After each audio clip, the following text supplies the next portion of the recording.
What's up, guys? So I had a good round here with Matt down in Arizona at the YJS camp recently, and I kind of wanted to, give you guys my insight and show you guys how this round went. So off the bat, we're shooting this low outside single. Now, one thing I really like doing with the single leg, as I cut the angle, I weave my left arm through, and this off balances Matt in a very strong way where you can see he's trying to go for that guillotine, but because of the angle that I have on the single leg and I'm kind of blocking him from stepping forward with that left leg, he isn't quite able to get it. Another cool trick I like doing is this dilemma where I use this head club to try to run Matt to the ground. As he grabs my head and starts to posture up, that's when I try to dig out for that single leg and raise it up. Now, obviously he's good, so he's going to keep control of my head, spring up, and in the sense of using offense as defense, he goes for this arm drag, forcing me to let go of the single leg and defend the arm drag, and we kind of reset to this neutral position. Now, one thing I've been playing a lot with recently is duck unders, and I really have started to like the duck under. So I'm going to go for this wrist grip here on my left side, and as I feel that arm kind of gets a little loose, I swing my head under. I'm making sure to look all the way to his far shoulder and keep my eyes and head up. That way I don't get stuck in the guillotine. As Matt defends the rear body lock, I look to just transition my grips to grabbing anything else I can. So I go ahead and grab the ankle, run him forward, and then from here, I start pinching down on my right elbow.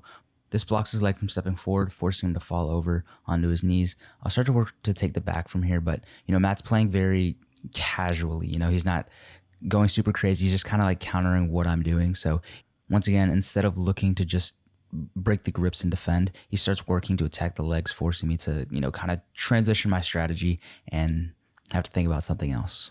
As we come up, he does a good job harassing my head, kind of concealing this attack that he's going for. He locks onto this Russian, starts weaving in his leg. As I limp arm, he actually keeps his toes locked onto my shin, so he kind of uses that to foot sweep and I fall over. And that was honestly something that I've never seen before in my life.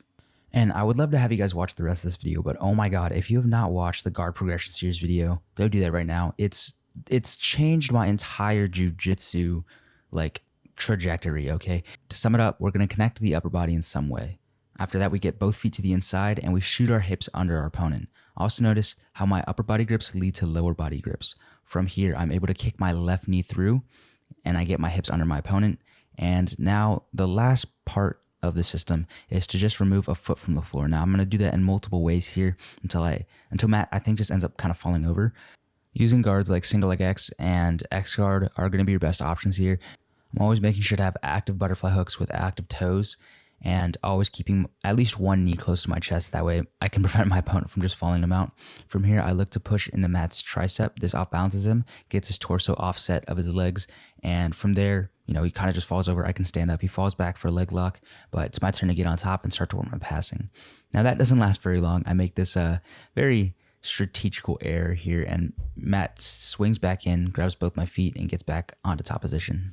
Okay, so let's talk about guard retention here. As he starts cutting around for this knee cut, I'm going straight arms. Straight arms are very hard to get through. I'm then using that shrimp, but not the line drill shrimp. Okay, we're just simply getting our hips away. That way we can re-engage. And be very conscious if people are passing you on the outside like this, as they remove that near side foot, that's when the far foot has to come over. You're going to put it on their hip and re-square your hips back into your opponent.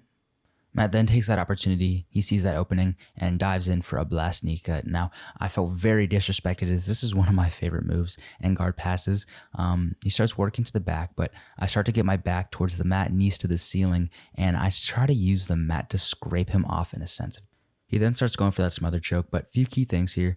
First, I'm going to remove the smother, and then I'm going to try to get my left elbow down to the mat here, and you can see he's trying to pull it up, but that inside position is very important because while he wants to keep this handcuff grip, if I can get that arm down to the floor, I can start to turn up and I'm able to get back onto top position. So right now he has me in butterfly, and this is a very dangerous spot for me. So I'm going to try to use my right arm here to plant his left thigh. So you're going to see my right elbow go in between his thigh. And now that I have this frame, I can limp arm out of the butterfly hook. I immediately start cutting to the side, going for the pass. And then right here, this is a very important part.